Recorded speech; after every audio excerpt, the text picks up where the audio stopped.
Bonjour à toutes et à tous. Je suis très heureux d'être avec vous ce matin pour cette table ronde dédiée au travail collaboratif dans cette édition 100% digitale de Future of HR. Le collaboratif, c'est la grande tendance RH de ces dernières années et en même temps la continuité d'un long processus enclenché il y a déjà 30 ans et qui replace l'humain au cœur de l'entreprise. En 1989, le sociologue des organisations Michel Crozier, dans son ouvrage « L'entreprise à l'écoute, apprendre le management post-industriel », assurait que la ressource humaine était en train de devenir la ressource fondamentale, ou plutôt celle autour de laquelle s'ordonnent toutes les autres. Et il invitait donc toutes les entreprises à être à son écoute, à l'écoute de cette ressource humaine, pour commencer, disait-il, le dur apprentissage d'un management adapté au monde post-industriel, le fameux monde d'après dont on parle maintenant, un mode de management qu'on qualifierait sûrement aujourd'hui de collaboratif. Alors, où en est-on de ce dur apprentissage dont parle Michel Crozier dans nos organisations et comment favoriser l'essor d'organisations collaboratives? C'est ce que nous allons voir avec Jean-Marc Vermorel, directeur de la performance par la confiance chez Pôle emploi, Loïc Michel, PDG fondateur de 365 Talents, une solution intelligente de pilotage des compétences et de la mobilité des collaborateurs, Romain Herbeau, directeur de Success Factors France, la plateforme dédiée aux ressources humaines de SAP, l'incontournable éditeur allemand de Progiciel, et Fabien Richard, associé chez Deloitte et co-responsable de l'activité capital humain au sein de ce cabinet. Messieurs, bonjour. Bonjour. Alors, je précise que Pascale Vieljeuf, malheureusement, donc Pascale Vieljeuf, directrice du capital humain chez Orange, qui devait participer à cette table ronde, ne peut finalement pas être des nôtres et vous prie de l'excuser. Messieurs, avant de rentrer dans le réel et le concret de la mise en place d'une organisation collaborative, je voudrais qu'on revienne sur le pourquoi du collaboratif. Fabien Richard, pourquoi finalement toute entreprise doit aujourd'hui tendre vers une culture et un modèle collaboratif? Le collaboratif est un enjeu central et crucial. Il reflète l'ensemble des évolutions, qu'elles soient économiques, humaines, les évolutions des métiers, les évolutions des compétences, les évolutions bien sûr technologiques et aussi les attentes des nouveaux collaborateurs. Si je prends quelques exemples, on a dorénavant des entreprises qui font appel à 20-30% de freelanceurs, juste sur ces différents points. Nous avons des nouvelles générations qui demandent de nouvelles compétences, qui demandent à être accompagnées de façon collective. Et nous avons aussi, bien évidemment, la digitalisation, l'intelligence artificielle, tout ce qui est le data, et où on a besoin effectivement d'être absolument innovateur sur ces différents sujets-là. Par conséquent, toutes les organisations doivent travailler sur ces éléments-là pour pouvoir répondre aux différents enjeux de collaboration, pour pouvoir éviter les ruptures de ces différents enjeux.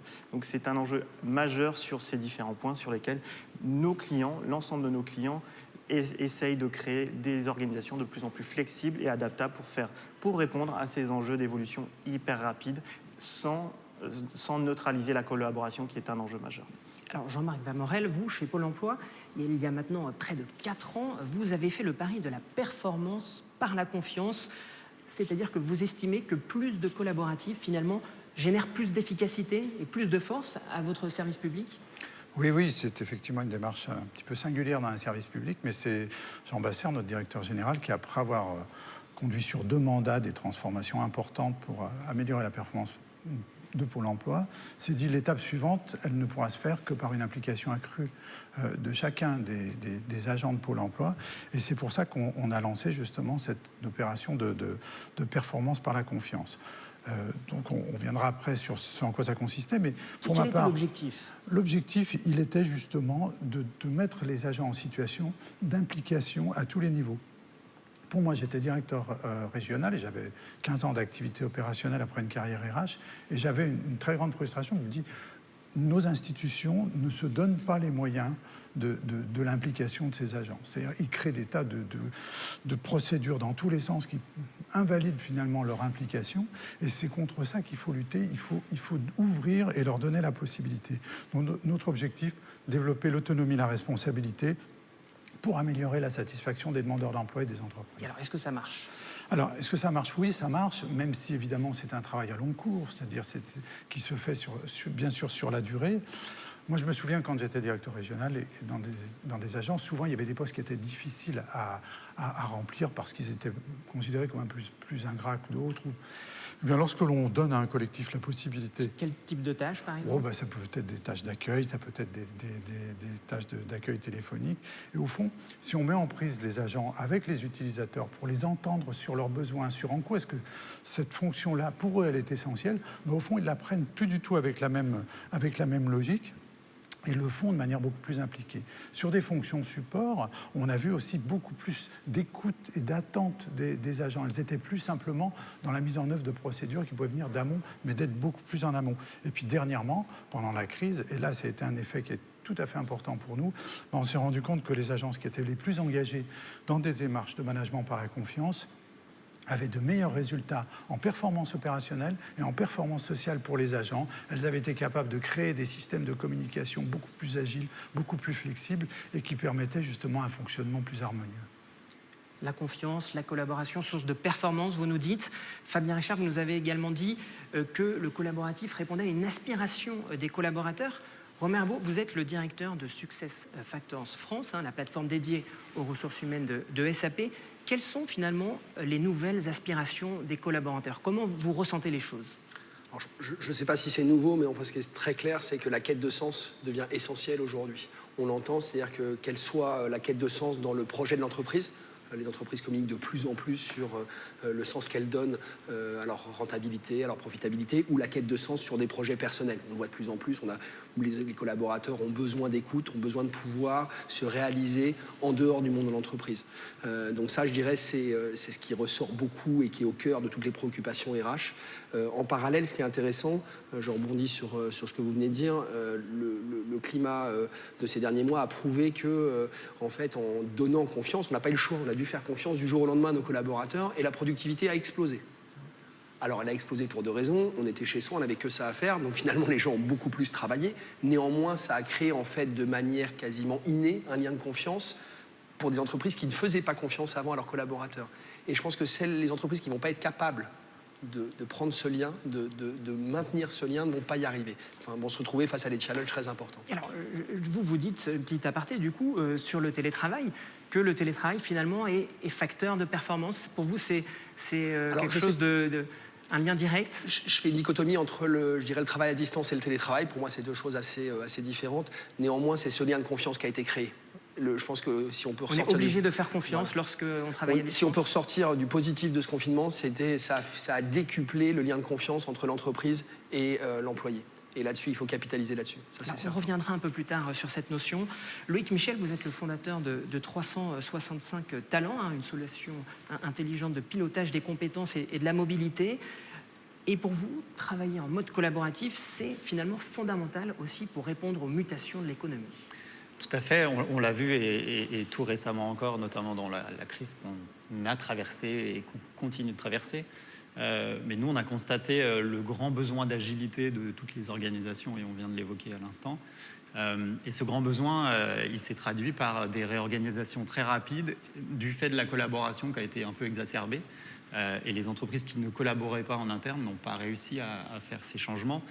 J'aime bien prendre ces exemples-là, mais je cite notamment Assistance publique aux hôpitaux de Paris, qui, au cœur de la crise, a dû se réinventer de fond en comble avec un objectif. Aller chercher les compétences pour aller chercher les compétences. Soigner ce flot Exactement. de malades. Les compétences, elles étaient potentiellement en radio, on les a mis en réa. Elles étaient potentiellement retraitées, on les a fait revenir travailler au sein de l'entreprise. Donc il y a eu vraiment une sorte de consensus et de collaboration autour d'un objectif commun qui était de sauver des vies. Voilà, le sens est absolu. Et l'identification très rapide de toutes ces compétences pour les réaligner sur cet objectif-là. On a remarqué la même chose dans le luxe, dans la maroquinerie, quand on a fait des masques d'un côté, on a fait du gel hydroalcoolique de l'autre. Et chez tous nos clients, on voit cette volonté de réactionner différemment les compétences, de bien les identifier et de pouvoir les réallouer sur un projet potentiellement nouveau parce que la crise a changé. C'est-à-dire que là, on a redessiné aussi la cartographie des métiers. On faisait appel à des gens qui n'étaient pas forcément au départ prédestinés à cette tâche, c'est ça? Exactement. On a parlé de postes ou de processus bien définis et qui étaient parfois très enfermants. Là, on a vu qu'il fallait décloisonner, faciliter la mise en relation directe entre les besoins de compétences et les compétences disponibles, quelles qu'elles soient. On a parlé d'entreprises étendues aussi. Finalement, ne plus raisonner par métier stricto sensu, mais par compétences. Exactement. Alors, c'est aussi une rupture engendrée par les nouvelles technologies. Vous nous le disiez tout à l'heure, Fabien. Romain Herbault, les employés attendent finalement le même niveau de service et d'autonomie qu'ils ont en tant que clients grâce aux nouvelles technologies. Ça va même au-delà. Je pense qu'il y a une symétrie d'attention qui est essentielle aujourd'hui. C'est pas un sujet qui est plus nouveau. Néanmoins, j'en reviens au point de tout à l'heure, la discussion, Loïc en parle, c'est les entreprises qui ne vont pas faire leur transformation digitale de manière accélérée, là ça a vraiment accéléré les processus, vont prendre un écart colossal. Ça passe par, on a des exemples concrets dans beaucoup d'entreprises dont les salariés au moment du confinement ne pouvaient pas poser leurs vacances chez eux. C'est même plus, on ne l'imagine plus cette situation aujourd'hui pour un client. Donc on ne peut plus l'imaginer pour un employé aussi. Donc très clairement, c'est important, c'est même essentiel pour les entreprises de se concentrer. Et on le voit beaucoup, il y a un mouvement assez fort sur le marché d'accélération à ce niveau-là. Et on est bien placé pour le savoir, parce que chez SAP, on teste beaucoup nos propres solutions. Et c'est une manière de voir que le champ des possibles est juste incroyable aujourd'hui pour accompagner ses collaborateurs. Alors si je résume, collaborer est essentiel, est un enjeu majeur car la technologie pousse à cela, parce que ça correspond aux nouvelles attentes des individus, parce que ça permet de relever les défis économiques en favorisant l'innovation, la performance. Mais au fait, qu'est-ce que ça veut dire exactement le collaboratif? Fabien Richard. Alors, le collaboratif, c'est tous les nouveaux modes de travail et les relations entre les personnes sans structure établie. Donc, il y a bien évidemment des collaborations internes, externes, même des collaborations entre les collaborateurs, collaboratrices et les machines. Et ce que je voudrais rajouter, c'est effectivement ce collaboratif. L'entreprise doit pouvoir y répondre via une organisation totalement, ce qu'on disait tout à l'heure, flexible et adaptable à tout niveau, donc dans son organisation, dans sa gouvernance, dans ses processus, dans sa culture, mais aussi dans son management de proximité. Alors on y reviendra justement sur cette notion de définition du collaboratif, Jean-Marc Vermorel. Pour moi, et à Pôle emploi, le collaboratif, c'est tout ce qui permet de mettre en synergie des compétences pour un objectif commun. Et donc, ça va passer par toutes les formes organisationnelles, au fond, assez mobiles, assez flexibles. Je pense que, assez fondamentalement, c'est une forme de détaylorisation de nos modes de fonctionnement. Toutes les entreprises, et aussi, bien sûr, les administrations, étaient sous un modèle taylorien, qu'on le veuille ou non. Et là, on se rend compte que le modèle est vraiment arrivé à bout de souffle, et on doit repartir sur autre chose, et sur une construction nouvelle. Donc, c'est ce qu'on a... À Pôle emploi, quand même, on privilégie beaucoup le terme de coopération parce qu'il est plus exigeant. C'est-à-dire qu'en fait, on va être sur des collaborations quelque part à égalité de niveau, et c'est ce qui va permettre... Ce qu'on n'a pas dans la collaboration, alors ? On ne peut pas dire que ça supplante à la collaboration. Le problème de la collaboration, c'est qu'on parle de collaborateurs depuis très longtemps, et que derrière, je pense qu'il y a un spectre juridique, notamment autour du lien de subordination, qui, quelque part, donne une vision quand même un peu particulière de la collaboration. C'est-à-dire, tu es mon collaborateur, c'est-à-dire, dit autrement, tu fais ce qu'on te dit, quoi. Alors que dans la coopération, on se met dans une position différente, où on est ensemble pour pouvoir régler un problème commun, et tout ça au service de nos usagers pour ce qui est de Pôle emploi. Et c'est ça qui est important. Donc c'est pour ça que le terme de coopération est important, et c'est pas facile. C'est très exigeant, la coopération. Le collaboratif, Romain Herbault, qu'est-ce que c'est pour vous en premier lieu? Pour revenir sur le propos de Jean-Marc, je pense que ce qui est très intéressant, quelque chose qui est ressorti chez nous durant cette époque-là et en échangeant avec mes clients, c'est qu'autour du collaboratif, il y a la notion de prise de décision. Et la prise de décision, aujourd'hui, elle ne peut plus être ce qu'on appelle top-down. Et en fait, on se rend compte que les collaborateurs, pendant le travail à distance, n'arrivaient plus à prendre de décision. Ils étaient un peu perdus parce qu'en fait, ils étaient habitués à se reposer sur une hiérarchie qu'ils interrogeaient quasiment instantanément et qui les aidait dans leurs décisions. Et je pense qu'il y a vraiment un aspect autour du collaboratif ou du coopératif, autour de donner le pouvoir à ses collaborateurs, à ses employés, de eux-mêmes prendre des décisions. Et quelle que soit la taille de la structure. Moi, j'ai été associé dans une start-up qui s'appelait Multiposting, qu'on a eu la chance de pouvoir intégrer à SAP fin 2015. Et en fait, qu'on soit 100 ou 100 000, hein, c'est vraiment le grand écart qui a été effectué. On est toujours dans cette problématique de pousser ses collaborateurs, les accompagner pour qu'ils prennent eux-mêmes des décisions. Et ça fait avancer le collaboratif. C'est-à-dire que c'est la somme des individualités qui fait la performance de la collaboration. Collaboration, capacité à avancer, à prendre des décisions, c'est intéressant. Loïc Michel, pour vous, le collaboratif, en premier lieu, qu'est-ce que c'est? Le collaboratif, c'est comme le disait Jean-Marc tout à l'heure, un but commun et l'assemblage des compétences de l'entreprise pour y répondre. Donc c'est associer les collaborateurs entre eux, les collaborateurs et le management et les RH et les collaborateurs. Bref, vraiment que toutes ces dimensions soient réunies. Mais le collaboratif, c'est aussi l'écosystème. Et je pense qu'on le représente assez bien aujourd'hui avec des éditeurs plus ou moins gros. On a eu aussi un grand groupe qui malheureusement... Un grand groupe qu'on peut mentionner, même s'il n'est pas là, des administrations publiques, des experts dans le conseil. Donc le collaboratif, c'est aussi les synergies qu'on peut trouver dans les modes de travail et de collaboration qu'on a au sein de cet écosystème. Ce qu'on appelle aujourd'hui l'entreprise étendue, auquel on peut ajouter aussi les freelances, les autres professionnels indépendants qui viennent effectivement aussi se greffer sur cet écosystème de compétences. Alors justement, je rebondis sur ça, Loïc, est-ce que c'est facile de travailler dans cette entreprise étendue? Et en particulier, je vous pose la question, est-ce que c'est facile de travailler avec un grand groupe? Vous qui êtes plutôt une structure moyenne, est-ce que c'est facile de travailler avec un grand groupe? Alors, ce n'est pas facile. Mais ça se fait et ça se fait bien. Donc nous, on travaille essentiellement aujourd'hui avec des grandes sociétés, la Société Générale, Allianz, April, la Caisse des dépôts, des administrations aussi. Et à chaque fois, il y a un petit choc des cultures. Ces entreprises adorent les POC. Les proof of concept. Les proof of concept. Nous, on préfère les POV, les proof of value ou les premiers déploiements, puisqu'en fait, on est sur un sujet... Donc là, il s'agit de tester la solution de manière... à la fois en la mettant en pratique, mais c'est pas encore à balles réelles, c'est ça? C'est pas encore à balles réelles, et parfois c'est un peu le paradoxe quand on parle de changements autour de la culture, du développement des talents, qui sont des sujets plutôt de temps long. Quand on dit on veut expérimenter une technologie là-dessus pendant 2 mois, en fait on part pas sur le bon chemin. Ça se teste pas en 2 mois parce qu'on change pas des pratiques en 2 mois. Donc on peut peut-être dire ok, ça fonctionne, si on appuie là, il va se passer quelque chose. Mais est-ce que fondamentalement on a changé l'organisation? C'est pas sûr. Donc cette différenciation de perception sur comment on expérimente ce type de solution et comment on donne la chance au produit, entre guillemets, elle est un peu différente.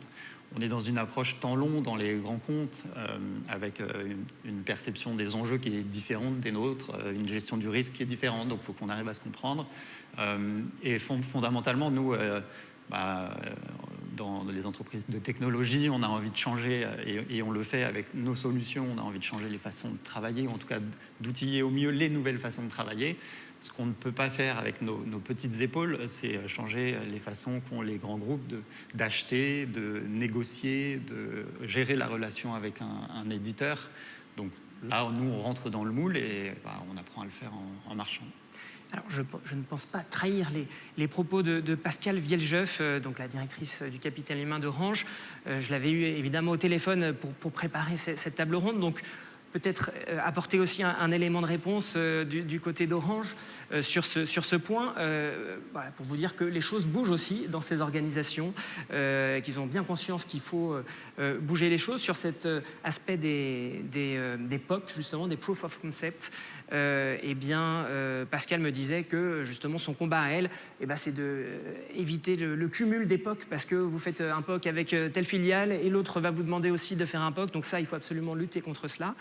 Et puis, un message aussi d'espoir pour vous, me disait-elle qu'il faut bien avoir conscience qu'effectivement, il y a une notion du temps qui est différente et que 3 jours, ce qui pourrait prendre 3 jours dans des organisations plus agiles, prendra plusieurs mois.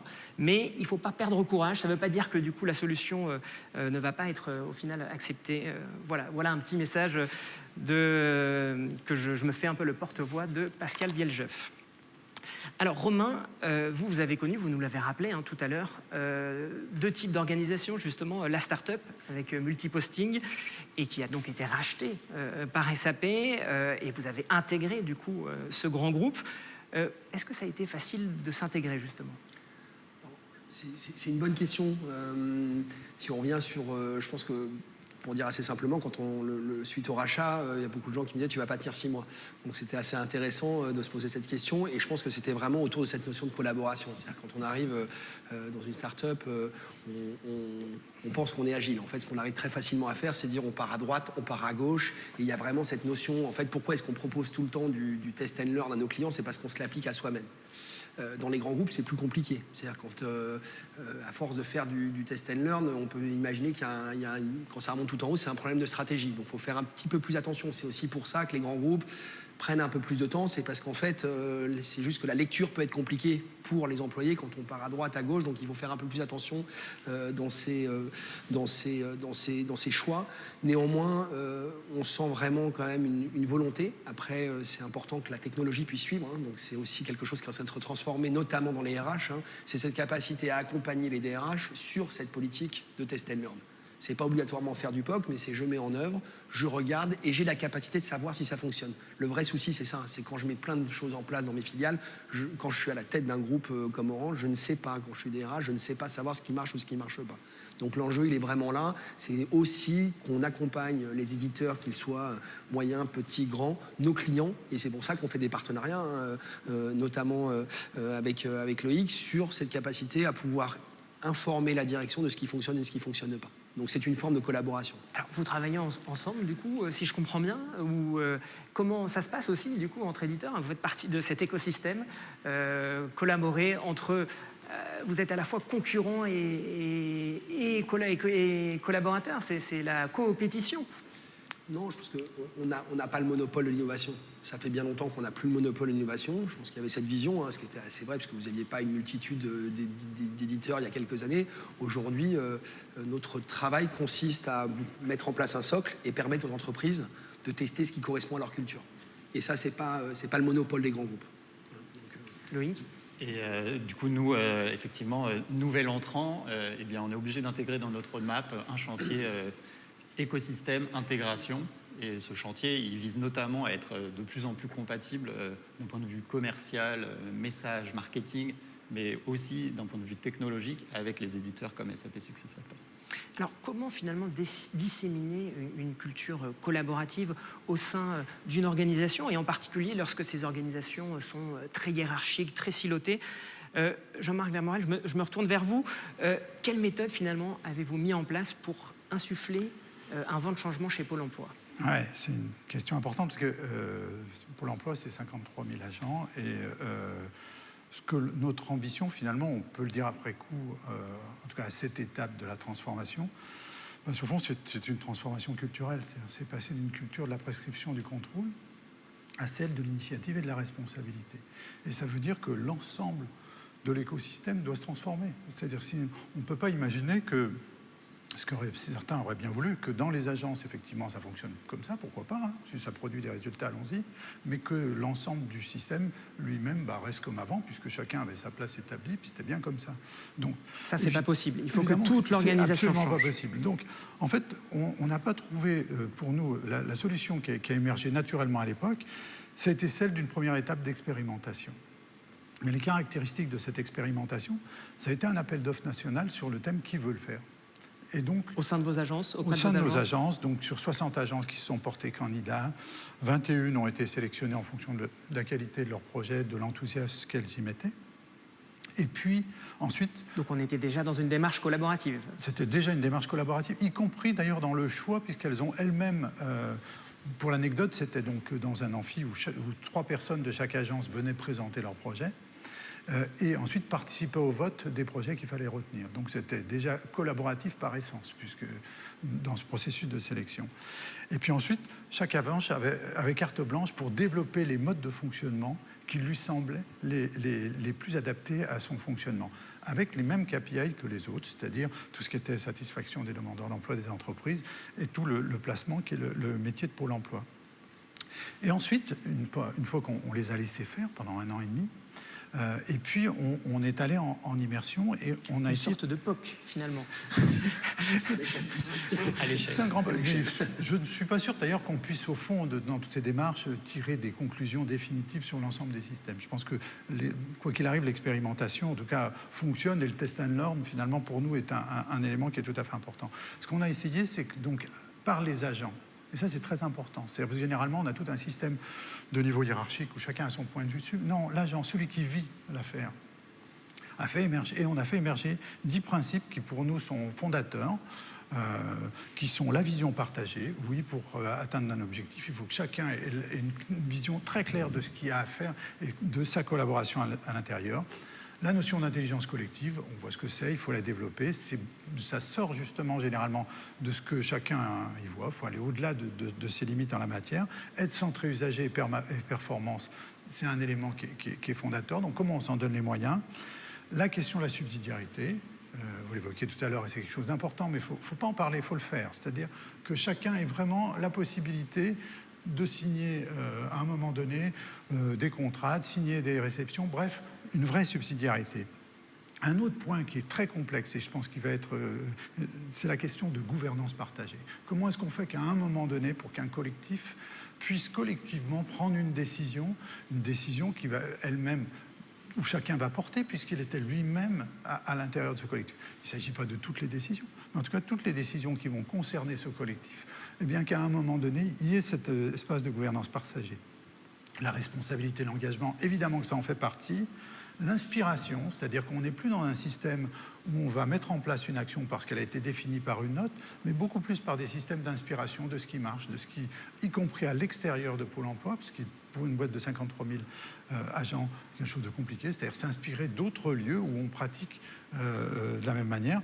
Évidemment qu'il y a une question d'agilité, agilité pour répondre aux objectifs institutionnels, et donc tous les moyens d'agilité sont bons. Quelque chose autour de la maturation, c'est-à-dire ça se fait dans le temps, tout ça c'est une transformation longue. Quand on en parle entre nous, on parle d'une décennie, c'est-à-dire qu'on ne pourra pas obtenir toute cette transformation en moins de temps que ça. Et puis de l'apprentissage par l'action, c'est-à-dire sortir justement des systèmes de formation classiques avec des stages où on va... Mais être beaucoup plus justement par l'action, et là pour le coup, bien évidemment que le digital nous aide avec ce que l'on peut mettre à disposition. Et puis dernier point, qui peut étonner, mais qui me semble assez crucial, c'est la question de la liberté de parole. Alors c'est pas facile, mais si dans un collectif, quelqu'un ne peut pas justement aller au bout de ses arguments, quitte à aller voir, en fait on ne obtiendra pas son implication, parce qu'il y a quelque chose qui reste coincé, et il n'est pas justement dans cette position-là. Donc voilà, c'est ça les principes que l'on a fait émerger, sur lequel on a communiqué en interne. Et puis en octobre dernier, Jean Basser a dit maintenant on s'ouvre à l'ensemble de l'établissement, donc allez-y. Il y aura possibilité donc d'apporter au collectif ce dont ils ont besoin. Et là, on va avoir notamment beaucoup plus des demandes individuelles sur lesquelles il faudra répondre. Alors justement, en l'étendant à l'ensemble de l'organisation, comment vous avez opérer pour finalement faire évoluer cette matière vivante que nous sommes finalement. Ben voilà, c'est exactement de ça qu'il s'agit. C'est-à-dire que la pyramide, elle est relativement inerte et c'est un objet qui ne bouge pas. Alors que là, on est plutôt sur un processus qui est complètement organique. C'est-à-dire qu'il se diffuse par par la base et avec des systèmes qui sont beaucoup plus organiques. Et on l'a fait, y compris par le comité de direction générale qui a fait une journée de Learning Expedition dans une entreprise. Alors, Learning Expedition, c'est-à-dire aller apprendre dans une agence, dans une autre entreprise, mais simplement en arrivant, en se posant, puis en écoutant ce que raconte le chef d'entreprise, ce que raconte chacun justement des salariés, de la manière dont ils vivent un mode de fonctionnement différent. Il se trouve que c'était Kiabi, qu'on connaissait, qui avait développé justement un mode d'organisation tout à fait intéressant et qui a permis d'inspirer différents niveaux. On a pris des films et puis on a diffusé. Et on a diffusé largement par justement ce système de capillarité. C'est d'abord beaucoup d'écoute, on l'évoquait tout à l'heure, et c'est un point qui est important. Écoute des agents, de ceux qui sont en contact avec l'utilisateur ou le client pour une entreprise privée, mais au fond, le process est le même pour une entreprise publique. Et puis c'est une organisation cellulaire qu'il faut qu'on fasse vivre et qu'on alimente un petit peu partout. Et puis, ce que je dirais, on l'évoquait tout à l'heure, nos entreprises, notamment je pense à la question de la liberté de parole, qui est quelque chose qui est très contemporain. On le voit avec nos enfants, on le voit dans la rue, on le voit... je pense qu'un établissement comme le nôtre doit être à l'écoute de ce qui est en train de se passer dans la société. On en est le miroir, finalement. Et je pense notamment à la Convention citoyenne, tous ces systèmes qui, à un moment donné, permettent une expression qui va pouvoir être reprise et pouvoir être installée avec toutes les difficultés, effectivement, de systèmes de cette nature. Mais l'implication, c'est évidemment par ce type de moyens qu'on l'obtiendra et non pas par des invectives ou des coups de menton. Alors, Fabien Richard, est-ce que vous êtes d'accord avec ces propos?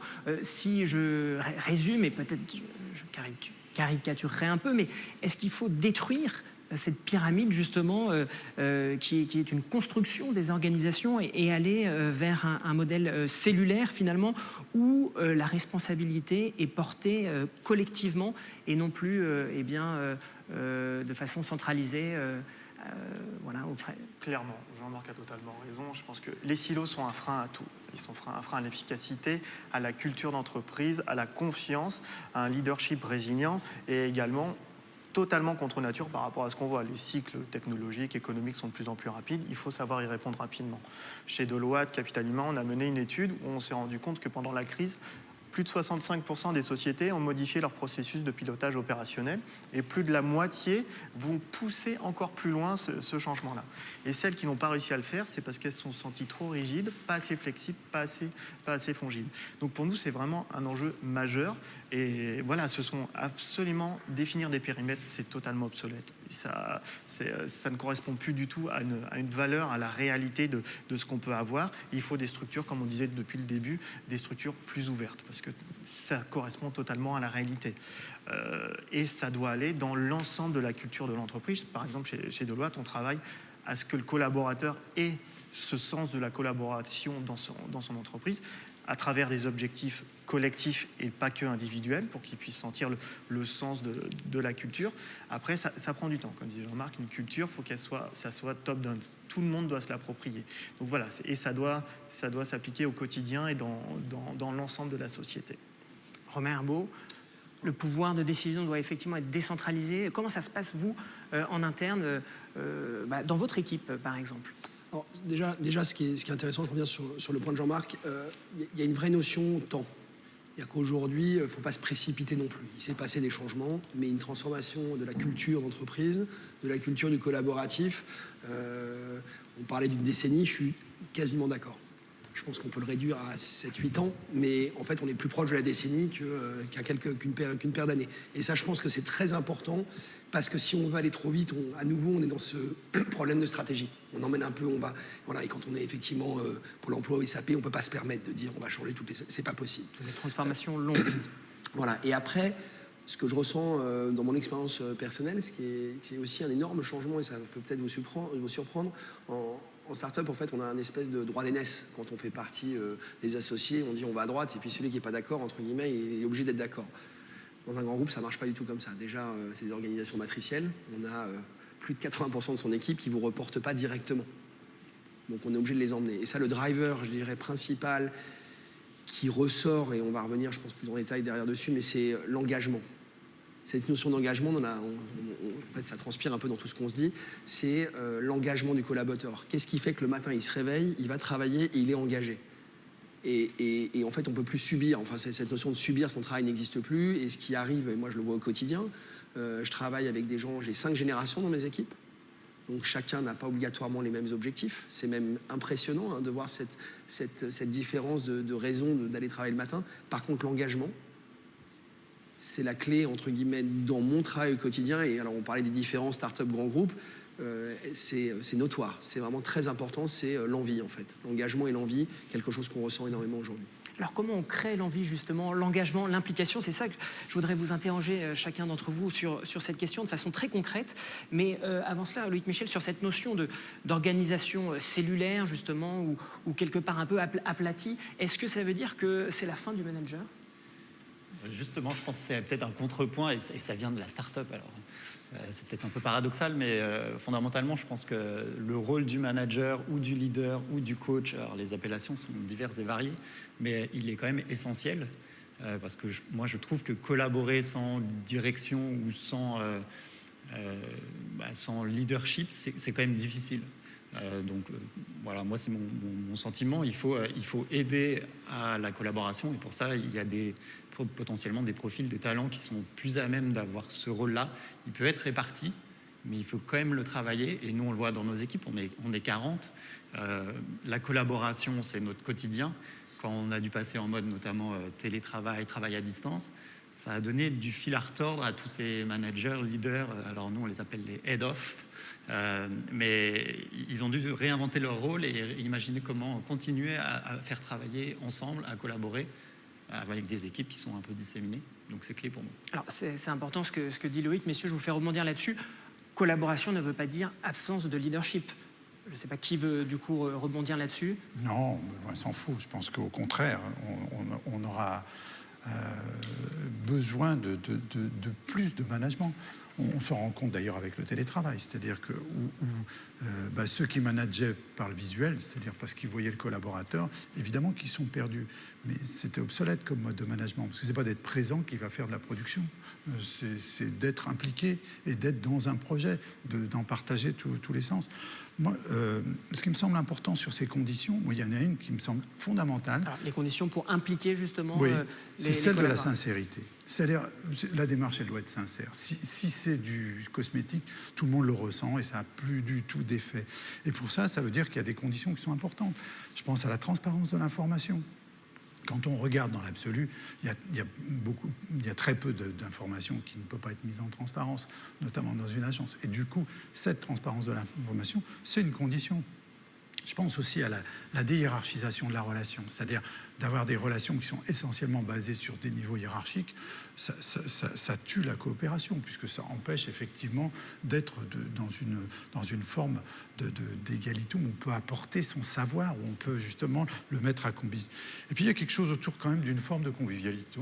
Je le disais tout à l'heure, les gens viennent travailler aussi pour vivre des moments qui soient Il faut agréables, se sentir bien en entreprise. Parce que quand on est sous une forme de tension, que ce soit sous forme parce qu'il y a des relations qui sont tendues ou des niveaux hiérarchiques qui veulent absolument exister pour leur niveau hiérarchique, eh bien évidemment que ça génère des tensions et que c'est pas ça qui va être générateur d'implication. Moi, je pense que c'était une inquiétude à Pôle emploi, cette question, justement. Mais alors, il n'y aura plus de management. Si, bien sûr qu'il y aura du management, et qui est beaucoup plus complexe, parce que c'est plus complexe de créer les conditions de l'implication que de donner des ordres et relever les KPI. J'ai envie de dire, aujourd'hui, tout le monde sait le faire, ça, et c'est pas ça qui va nous aider.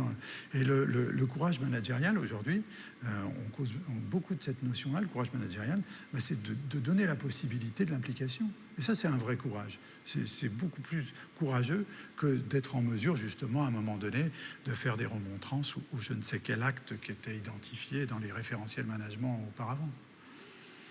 Loïc Michel, comment justement on donne on met en place les conditions pour que les collaborateurs s'impliquent? On en a parlé et c'était un peu le fil rouge. Je pense que l'essentiel, c'est le projet et l'identification des compétences qui permettent d'aller dans le sens du projet. Le projet avec un grand P et le projet avec un petit p, celui de la semaine, là, sur lequel il faut mobiliser les bonnes compétences. Nous, notre vision sur le sujet, c'est de dire qu'il faut mettre en place une sorte de place de marché de compétences internes. Alors, marché, pas au sens capitalistique du terme, mais en tout cas au sens fluidification. Donc cette notion de transparence dont parlait Jean-Marc, le fait finalement que chaque collaborateur ait accès en temps réel à ce qui est possible comme évolution dans l'entreprise. Exactement, du coup cette place de marché, alors on parle d'Internal Talent Marketplace, a pour finalité de mettre en relation dynamiquement l'offre et la demande de compétences en toute transparence. Bien sûr, il existe des façons de faire, une culture dans l'entreprise, un mode managérial, et on n'est pas en train de dire qu'il faut tout aplatir, et merci de l'avoir redit. Le management doit être là et impliqué, mais c'est sûr que pour chaque opportunité de mobilisation de compétences, il faut que l'information soit diffusée le plus largement possible. Romain Herbeau, Jean-Marc donc parlait effectivement... Il n'y a pas d'absence de leadership, au contraire, il faut vraiment remettre les managers au centre, mais qu'ils travaillent différemment. Comment vous voyez justement les choses? Comment doivent travailler les managers pour impliquer leurs collaborateurs? Alors déjà, il y a deux choses. Je pense qu'on voit de plus en plus une différence entre les leaders et les managers. Déjà, un leader, c'est quelqu'un qui entraîne, un manager, c'est quelqu'un qui met en musique. Pour moi, c'est deux choses un petit peu différentes. Donc on est plutôt aujourd'hui dans une notion de leadership. Ah non, je pense que c'est un équilibre à trouver entre les deux. Vous avez besoin de leaders qui sont pas toujours des bons managers, hein, on le voit. C'est-à-dire que de plus en plus en entreprise, on entend c'est un très bon leader, c'est pas un bon manager, c'est un bon manager, mais il sera jamais leader.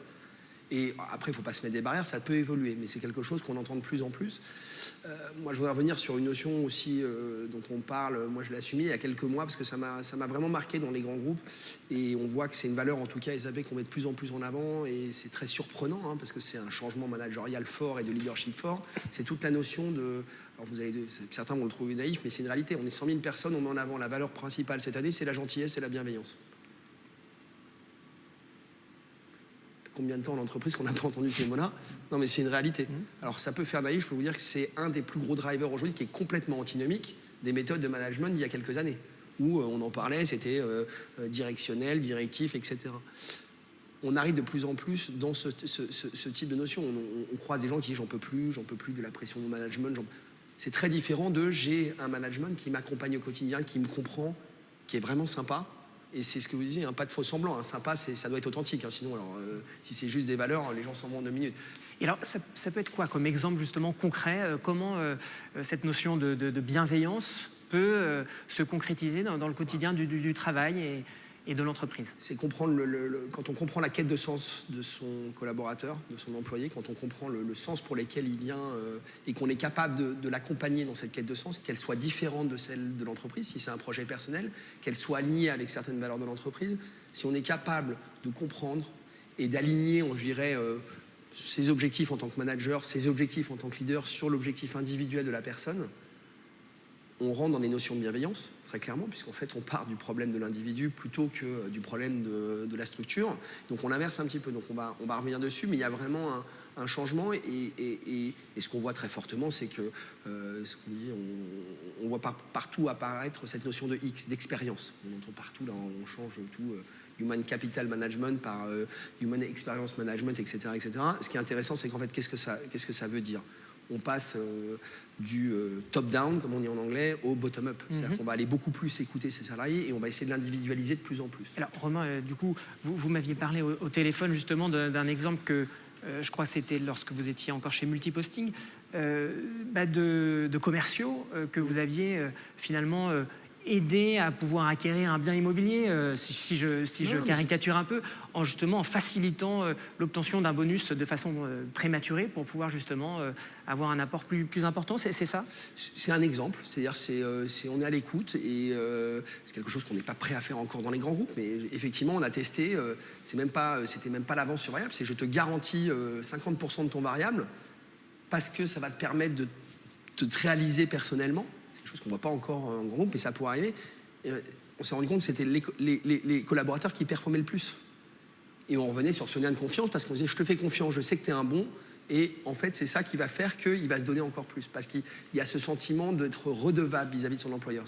Ce qui est aussi un changement assez fort. Avant, on disait je te paye, donc c'est toi qui es redevable vis-à-vis de moi. Non, là, c'est l'inverse. C'est je vais aider mon collaborateur, je vais le comprendre, et c'est lui qui va se sentir redevable, mais pour des bonnes raisons. Donc on s'en sent plus redevable lorsque, effectivement, on par la bienveillance, la convivialité, la confiance. Fabien Richard, sur ces conditions justement à mettre en place pour que l'ensemble des collaborateurs, hein, j'utilise ce mot quand même, s'impliquent. Je pense que c'est hyper important, c'est ce qu'on dit depuis tout à l'heure, c'est qu'il faut créer un sens. On se rend compte que les entreprises qui ont la plus grande marque employeur, c'est celles qui ont développé un sens, mais dans la société, mais en dehors de la société. Environnementale, sociétale, diversité, inclusion, etc. On verra, c'est celles qui ont ces plus grandes valeurs-là, qui ont une plus grosse marque employeur. Et ce que recherchent nos collaborateurs, c'est donnez-moi la création du sens. À quoi je contribue? Au sein de la société, mais aussi en extérieur. On se rend compte qu'ils veulent savoir ce que va apporter leur société sur des valeurs qui leur sont vraiment très importantes. Comme je le citais sur, par exemple, l'environnement, quel impact aura leur société. C'est aussi comment je me développe. On parlait de beaucoup de générations, entre guillemets, de collaborateurs. On se rend compte au sein de Deloitte ou même au sein de chez nos clients, c'est que les nouvelles générations n'ont plus de parcours, on va dire, carriériste.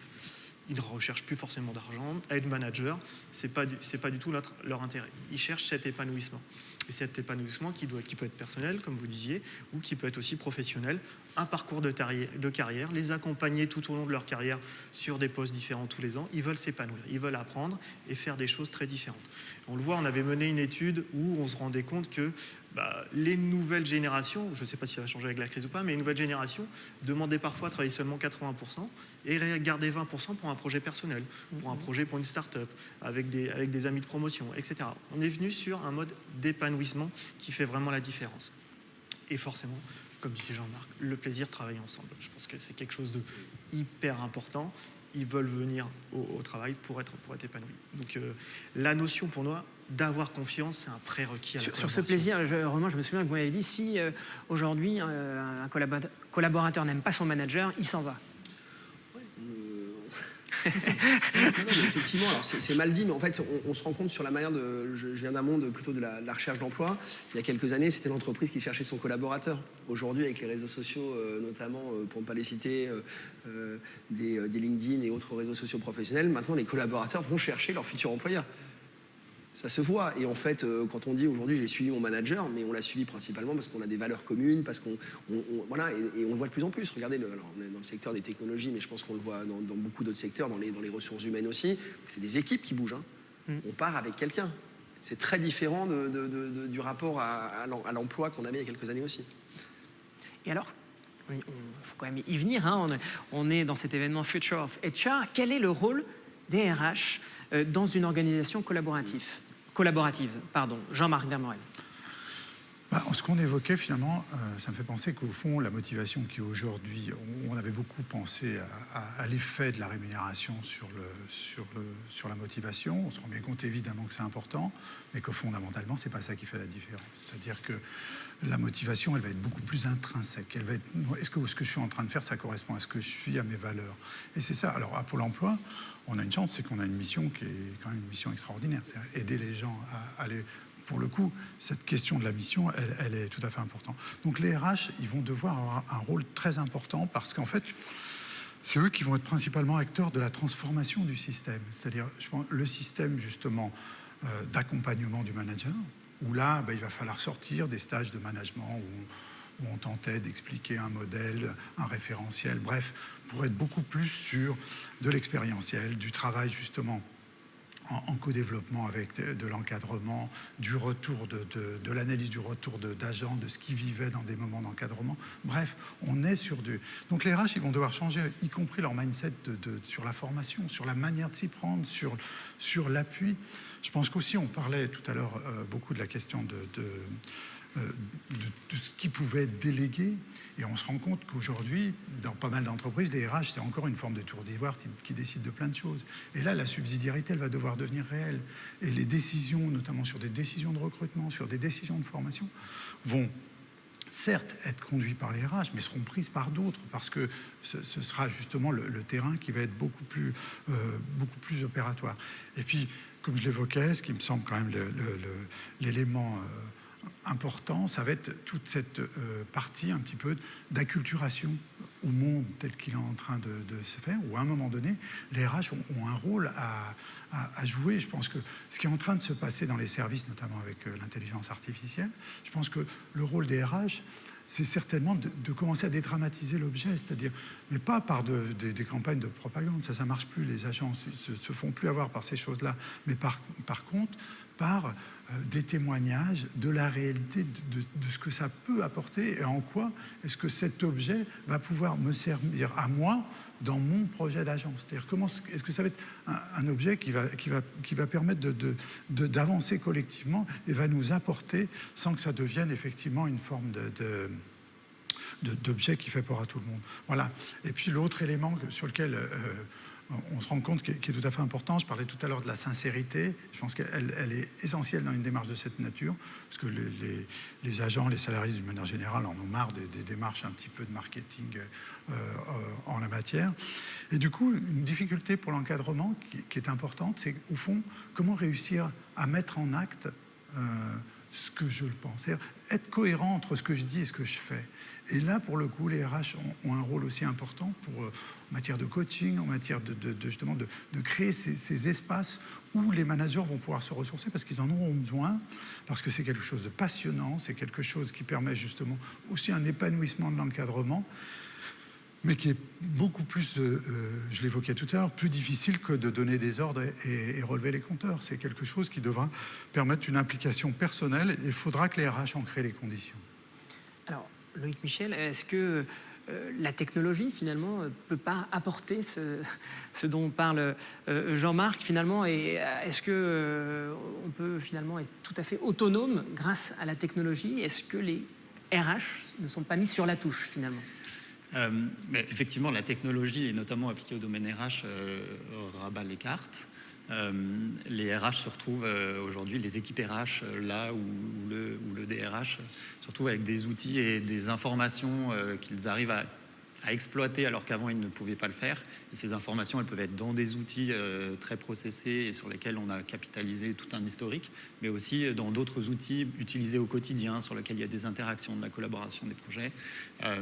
Et puis spontanément, l'information, c'est aussi les collaborateurs qui la détiennent et donc ils peuvent aussi la fournir. Quand on fait la somme de tout ça, des nouvelles technologies, de l'intelligence artificielle pour la traiter, des modes de collaboration qu'on veut plutôt cellulaires, on peut se dire effectivement que l'équipe RH peut être sur la touche. Ma vision un peu sportive de la situation, c'est que si les RH sont sur la touche, c'est pas comme des remplaçants blessés, mais plutôt comme des sélectionneurs.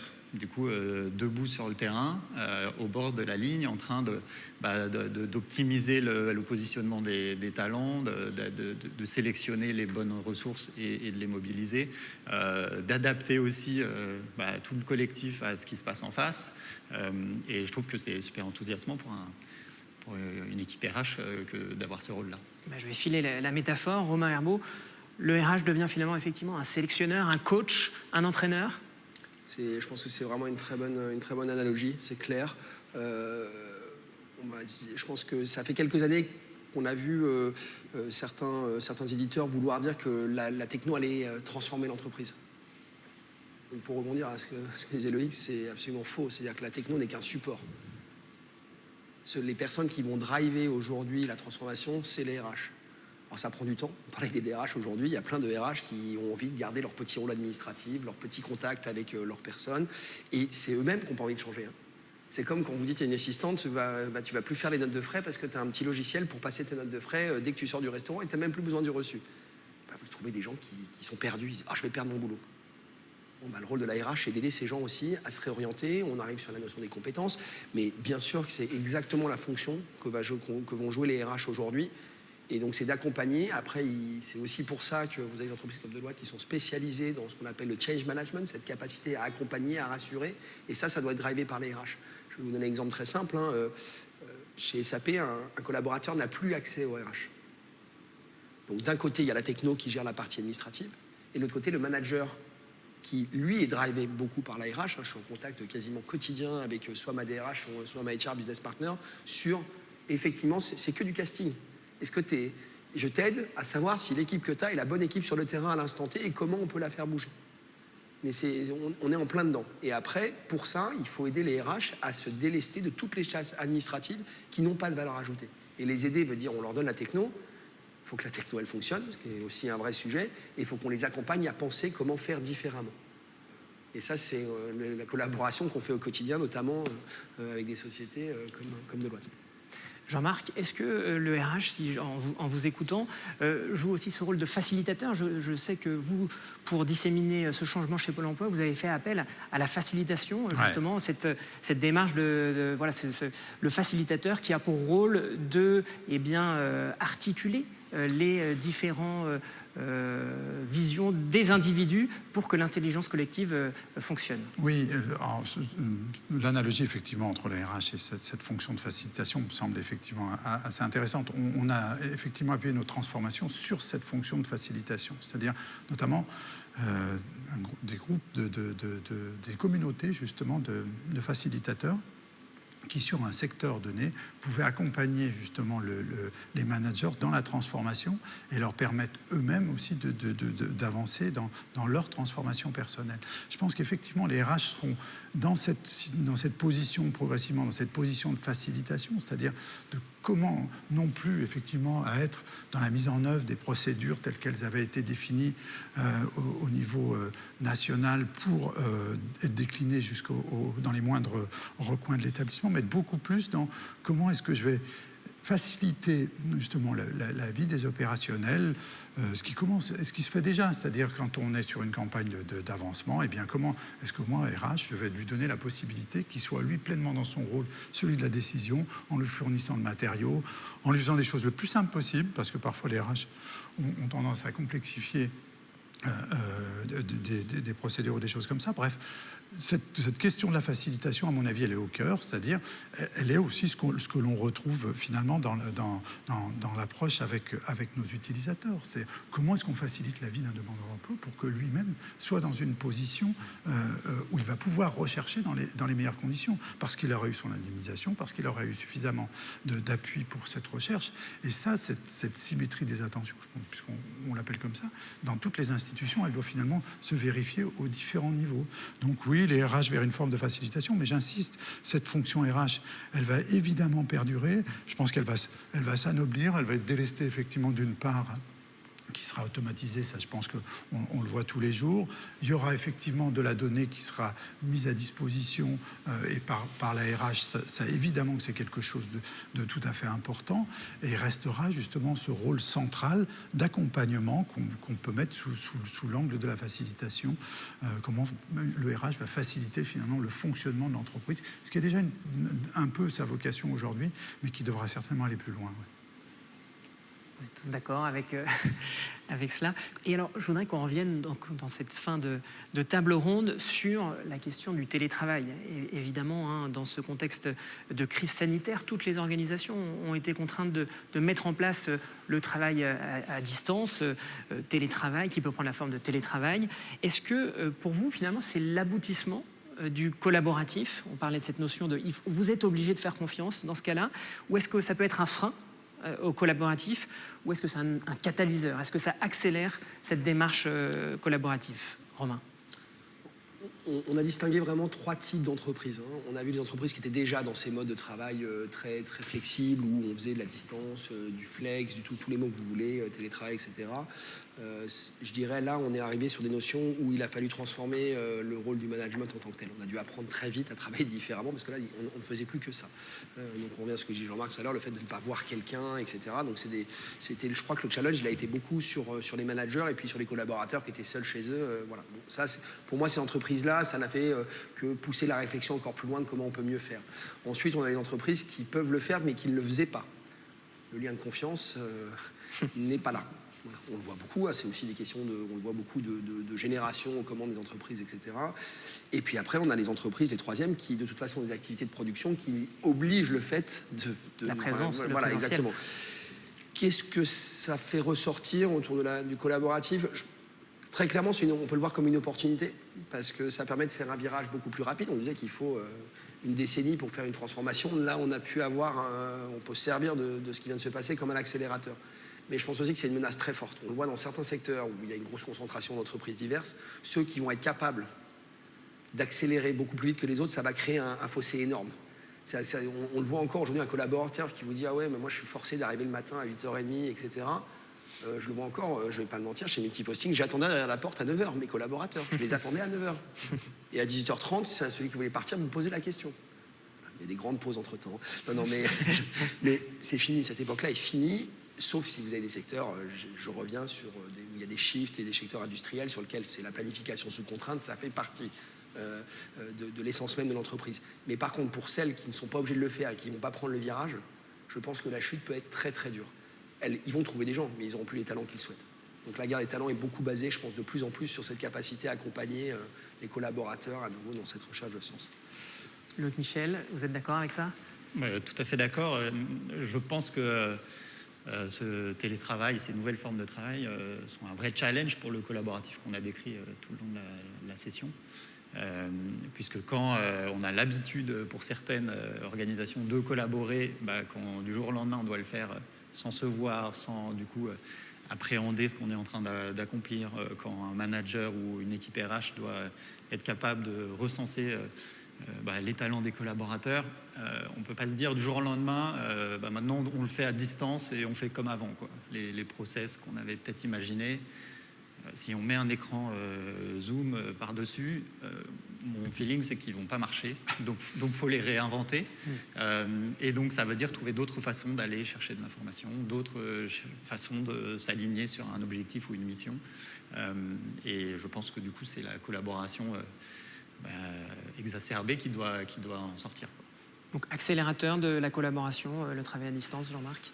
Oui, accélérateur de la transformation, en tout cas pour ce qui est de justement mon champ d'intervention, qui s'est vérifié sur cette période où personne n'imaginait finalement ce que l'on pouvait faire et ce qui a pu se passer d'ailleurs grâce... Alors certes, il y a une question technologique, parce qu'il faut bien avoir un minimum de matériel, et c'est ce qui a permis justement sur la période à ce que Pôle emploi justement performe, même si tous les services par définition n'étaient plus rendus au plus profond de la période de crise.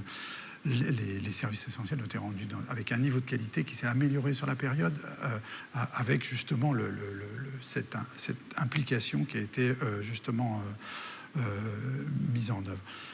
Je pense que la question les entreprises qui se livrent à une forme de contrôle des actes en télétravail, à mon avis, se fourvoient. C'est-à-dire que télétravailler sans confiance, de mon point de vue, est voué à l'échec. Mais ce qui veut dire que tout ce que j'évoquais sur la confiance, alors, devra être mis en place de manière pleine et entière, et si je puis dire en profondeur, pour que justement le télétravail apporte tout ce que l'on attend. Et ça, c'est un point qui, de mon point de vue, favorise l'accélération de cette transformation. La question qui va demeurer, qui est redoutable et qui me semble tout à fait importante de se poser, c'est finalement, et que se posent un certain nombre de salariés, c'est au fond, pourquoi je viens maintenant? C'est non plus dans l'autre sens, mais pourquoi je viens? Est-ce que ça va apporter de la valeur? Et à la question, bien sûr qu'il va falloir venir, mais il va falloir venir pas dans n'importe quelle condition. Nous, ce qu'on s'est rendu compte, c'est qu'on pouvait tout à fait faire de la création, y compris collective, et de l'intelligence collective à distance. Il y avait des tas de choses qui pouvaient être faites. Et là, la facilitation nous a beaucoup aidés, et notamment la facilitation à distance, où on est capable de créer des produits par des systèmes justement en Skype qui sont parfois qui peuvent apparaître rudimentaires, mais qui sont donc dire qu'on ne crée pas ou qu'on ne peut pas faire des réunions à distance, c'est faux. En revanche, il y a bien des moments où il faut créer du commun, où il faut créer du collectif, il faut de la relation qui soit en profondeur. Donc je pense que ça va être effectivement une révolution des espaces. Probablement que les espaces individuels n'auront plus du tout le même sens. Il va peut-être falloir même avoir des espaces alors on parlait justement de forums, c'est-à-dire des lieux où on va se causer, mais où on va se causer directement, en profondeur, où on pourra venir pour ça. Et puis d'autres moments où on sera chez soi, à être sur un travail qui sera un petit peu plus... pas nécessairement solitaire, puisqu'on a possibilité, justement, on a vu des expériences dans des agences où des responsables d'encadrement faisaient une permanence Skype, et chacun des agents qui était chez lui pouvait justement l'interpeller à ce moment-là, et ça fonctionnait très bien, quelque part même plus rapidement des fois que quand c'était dans l'agence en tant que telle. Donc c'est ça qui est tout à réinventer, c'est-à-dire c'est quoi ces moments, pourquoi je viens, et qu'est-ce que je vais donc y faire, et puis c'est quoi les moments qui vont créer du collectif, qui vont créer tout ce qu'on disait qui est essentiel, c'est-à-dire l'implication, on ne l'aura pas si chacun est chez lui et n'a aucun lien un peu fondamental avec son institution. Donc tous ces éléments-là, ils sont à inventer, et c'est devant nous, parce que je pense que on reviendra pas en arrière. Et puis je partage ceux qui tenteront justement de faire revenir quelque part de gré ou de force des collaborateurs, alors qu'ils savent très bien qu'il n'y a pas de valeur à le faire à 1 heure de la maison plutôt que le faire chez soi. C'est pas comme ça qu'on aura de l'implication. Fabien, est-ce qu'on ne perd pas pour autant ce bavardage informel qui peut parfois finalement être très productif lorsqu'on est présent au sein de mêmes locaux? Clairement, et je pense que c'était un objectif des clients. Après, je ne peux pas aller, je suis totalement d'accord avec Romain en disant on n'a pas le choix, ça a été un accélérateur de confiance. On s'est rendu compte qu'effectivement, de toute façon, on devait être transparent, on n'avait pas le choix, et que on a vu qu'on était plus efficace. Les résultats, c'est que le télétravail a rendu des organisations plus efficaces dans leur day-to-day. Est-ce que ça met fin au manager de proximité? Non, mais ça lui change son rôle. Donc ça, c'est obligatoire. Le manager de proximité, effectivement, dans ses bavardages informels, etc., d'entendre des choses qu'on va lui remonter en dehors d'un entretien, il va devoir encore l'avoir. Et comment ça se passe? À titre d'exemple, on a mené une étude chez Deloitte où on s'est rendu compte que 97% des sociétés vont continuer le télétravail, mais afin de respecter une philosophie un peu du co, comme on aime bien dire au sein de l'activité, c'est co-construction, collaboration, cohésion. Et 50% d'elles vont utiliser des outils collaboratifs en dehors des heures de travail pour justement créer ce côté informel et pour avoir cette collaboration, cette cohésion d'équipe afin de pouvoir respecter ce qu'on souhaitait, c'est-à-dire la quête de sens et la cohésion au sein d'une entité. Eh bien, ce sera le mot de la fin. Merci infiniment, messieurs. Merci. Et il ne me reste plus qu'à vous souhaiter à vous tous de très bonnes collaborations et puis aussi vous dire que vous pouvez retrouver d'ores et déjà tous les replays de cet événement 100% digital Future of HR. Vous retrouverez donc les différentes tables rondes, les différents tracks, automation, data, engagement, sens et bien évidemment ce track dédié au collaboratif. Et le networking continue. Vous pouvez demander des rendez-vous également sur cette plateforme pour échanger avec les différents experts. Merci beaucoup, très bonne collaboration. Merci.